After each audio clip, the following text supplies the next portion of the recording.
marques relationnelles. C'est-à-dire qu'il y a quand même quelque chose d'étonnant qui est en train de se passer en ce moment, parce qu'on voit émerger des marques qui n'investissent pas en médias et qui pourtant ont des niveaux de notoriété dignes des plus grandes entreprises au monde.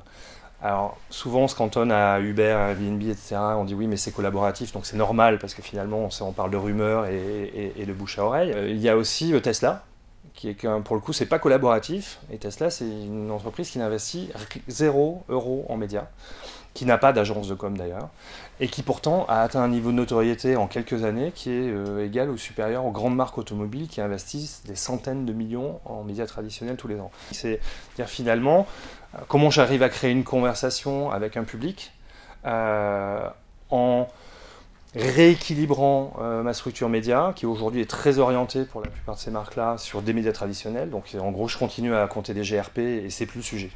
En fait, le sujet aujourd'hui, c'est l'audience qu'on arrive à travailler. C'est l'engagement qu'on arrive à provoquer chez nos cibles. Les clients qu'on rencontre et les prospects avec qui on discute sont conscients que la rupture de la chaîne entre ce que j'ai vécu sur la toile et ce que je découvre en point de vente est catastrophique et qu'il ne faut pas qu'il y ait de rupture en fait. Donc il faut arriver à prolonger l'expérience. Donc on voit quand même beaucoup de choses se développer. On voit les marques automobiles qui commencent à créer des showrooms 100% digitaux dans lesquels il n'y a même pas un véhicule.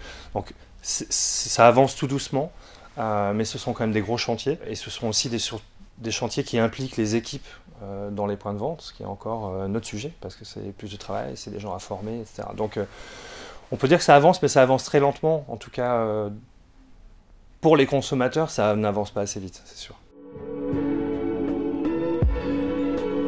Non, mais il va devoir. En fait, aujourd'hui, il y a une opposition de plus en plus criante entre des annonceurs qui ont une pression très importante sur la performance, et des agences qui sont restées dans un modèle monolithique qu'on connaît, enfin moi depuis très longtemps, qui est je propose de la prestation et des honoraires à la clé, mais je ne m'engage pas sur la performance, ou en tout cas très peu. Et c'est pour ça que dans le cadre de Fauve, on propose une entrée multiple à nos savoir-faire. Donc il y a la partie sur mesure avec des honoraires, etc.